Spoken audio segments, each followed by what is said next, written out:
अगर stock market में आपका इंटरेस्ट है या फिर आप एक ट्रेडर हैं या फिर इन्वेस्टर हैं और हाल फिलहाल में ही आपने अडानी ग्रुप की जो कंपनीज है जो कि इंडियन स्टॉक एक्सचेंज में लिस्टेड है उनके शेयर्स लिए हैं, तो आज जो है आपके दिल के धड़कनें ज़रूर तेज़ हुई होंगी, क्योंकि आज के सुबह के ट्रेडिंग सेशन में जो अडानी ग्रुप ऑफ कंपनीज के जो शेयर्स हैं वो उनमें एक लोअर सर्किट लगा, जिसके चलते काफ़ी उसमें नीचे गिरावट देखने को मिले। जहाँ पे मैं आपको बता दूं कि अडानी पोर्ट्स और अडानी ट्रांसमिशन के जो शेयर्स हैं वो आज 15% तक नीचे गिरे थे। इसके साथ जो बाकी की कंपनीज है जैसे कि आपका अडानी एंटरप्राइजेज हो गया या फिर Adani total gas, Adani green energy हो गया, उनके जो शेयर्स है वो 5% से नीचे गिरे थे। इस गिरावट के चलते ही फोर्ब्स के रियल टाइम बिलियनर लिस्ट ने सुबह 10 बजे ये अपडेट किया कि गौतम अडानी की जो टोटल नेटवर्थ है उसमें से $7.6 बिलियन यानी कि अप्रॉक्सीमेटली 55,000 करोड़ रुपीस उड़ चुके हैं। अब यहाँ पे हम सीधा बात करेंगे कि क्या वो रीजंस रहे जिसके वजह से गिरावट देखने को मिली, क्या क्या किस तरीके से हुआ है, सब कुछ मैं आपको डिटेल में बताऊंगा। जून 12 को सुचेता दलाल, जी हाँ वही जर्नलिस्ट जिन्होंने हर्षद मेहता के स्कैम को यहाँ पे एक्सपोज किया था, उन्होंने अपने ट्विटर हैंडल पे बिना किसी ग्रुप ऑफ कंपनीज का नाम लेके ये बोला कि एक ग्रुप है जो कि अपने प्राइसेस को यहाँ पे रिग कर रहा है, मतलब उसको जो है बढ़ाने की कोशिश कर रहा है। उसके बाद इकोनॉमिक टाइम्स ने आज फिर सुबह ये रिपोर्ट किया कि 3 ऐसे फॉरेन पोर्टफोलियो इन्वेस्टर्स हैं जिन्होंने अडानी ग्रुप में इन्वेस्ट किया हुआ है, एक अच्छा खासा अमाउंट इन्वेस्ट किया हुआ है, इनके जो डीमैट अकाउंट्स हैं उनको फ्रीज कर दिए एनएसडीएल ने। ये जो फॉरेन फंड्स है उन्होंने अडानी ग्रुप की 4 कंपनीज जैसे कि आपके Adani enterprises, Adani green energy, Adani total gas और अडानी ट्रांसमिशन है, उसमें 43,500 करोड़ वर्थ ऑफ शेयर्स यहाँ पे लिए हुए थे, जिसको यहाँ पे एनएसडीएल ने फ्रीज कर दिया। और जैसे ये न्यूज़ मार्केट में बाहर आई तो मार्केट में जो है यहाँ पे पैनिक फैला और एक शार्प सेलिंग देखने को मिली थी। तो कौन से ये 3 फॉरेन फंड्स? सबसे पहला है आपका अल्ब्यूला इन्वेस्टमेंट फंड, दूसरा है क्रेस्टा फंड और तीसरा है एपीएमएस इन्वेस्टमेंट फंड। लेकिन मैं आपको बता दूं कि एनएसडीएल की जो वेबसाइट है उसमें ये इन्फॉर्म किया गया है कि ये जो फंड्स को फ्रीज किए गए हैं उसमें अगर आप डेट देखें तो बोला गया है ऑन और बिफोर May 31। वहीं पे जो कस्टोडियन बैंक्स के ऑफिशियल है जो कि इन फॉरेन फंड्स को हैंडल करते हैं, उनका ये कहना है कि ये जितने भी फॉरेन फंड्स हैं, अब क्योंकि इन्होंने इनसफिशिएंट डिस्क्लोजर किया है अपने इंफॉर्मेशन को, जो भी उनके बेनिफिशियल ओनरशिप है जो कि आपका prevention of money laundering act के तहत आता है, उसके वजह से इनके ऊपर अब एक्शन लिया जाएगा। इस रिपोर्ट में ये भी कहा गया है कि जो कस्टोडियंस होते हैं वो अपने क्लाइंट्स को यहाँ पे वार्न करते हैं, जहाँ पे अगर फिर वो इन चीज़ों को ना करे जो केवाईसी होती है उसको ना फुलफिल करे और जो इन्फॉर्मेशन प्रोवाइड करवाता है वो ना करे,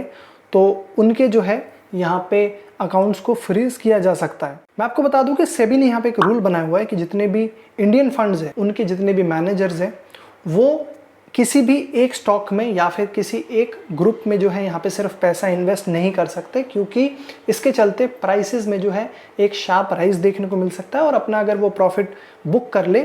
तो जो प्राइसेस है वो नीचे चले जाएंगे। लेकिन ये जो पाबंदी है वो आपके फॉरेन पोर्टफोलियो इन्वेस्टर्स के ऊपर नहीं है, और इसके वजह से जो 3 फॉरेन फंड्स ने अडानी ग्रुप में पैसा लगा हुआ है, इसके चलते ही उनका जो टोटल नेटवर्थ है उसका 95% जो है वो इस अडानी ग्रुप ऑफ कंपनीज के शेयर से ही आता है। इन सब के चलते यहाँ पे 2 चीज़ हो सकती है और हो भी रही हैं, जो कि आप यहाँ पे अगर अच्छे से थोड़ा सा एनालाइज करेंगे देखने को मिलेगा। वो ये है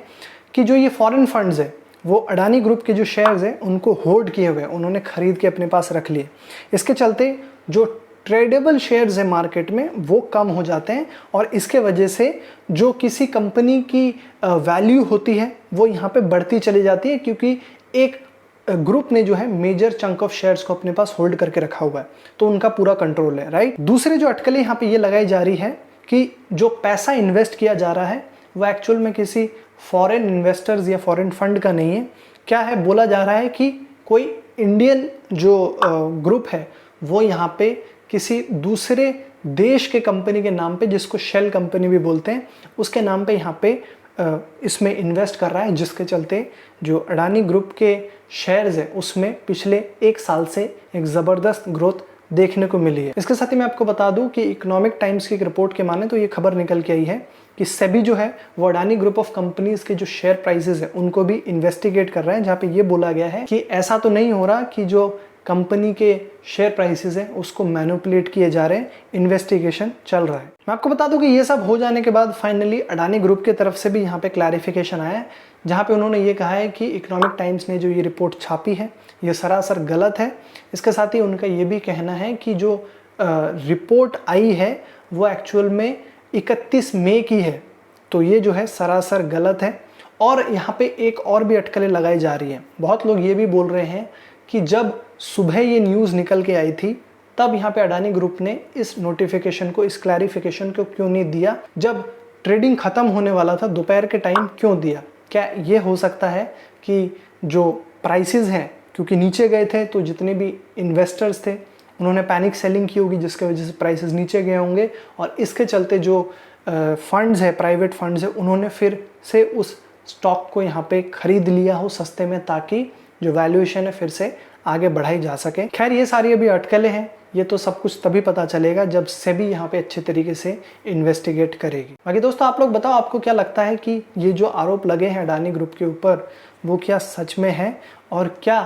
आपके पोर्टफोलियो में अडानी ग्रुप की कंपनी के कोई शेयर्स हैं? अगर हाँ तो क्या आपने अभी भी उनको होल्ड किया हुआ है या फिर बेच दिया है? जो भी है कमेंट्स में जरूर बताइएगा। बाकी दोस्तों आई होप ये जो वीडियो आपको पसंद आया होगा, तो प्लीज़ लाइक करना, साथ ही अपने दोस्तों के साथ भी जरूर शेयर करना। और अभी तक अगर चैनल को सब्सक्राइब नहीं किया है तो ब्रांड से related news updates, brand stories और इंटरव्यूज़ रेगुलर बेसिस पे देखते रहने के लिए हमारे चैनल को सब्सक्राइब करके बेल आइकन को भी जरूर दबा दो। मैं आपको मिलूंगा अगली वीडियो में, तब तक आप देखते रहो नेक्स्ट बिग ब्रांड को। Thanks for watching.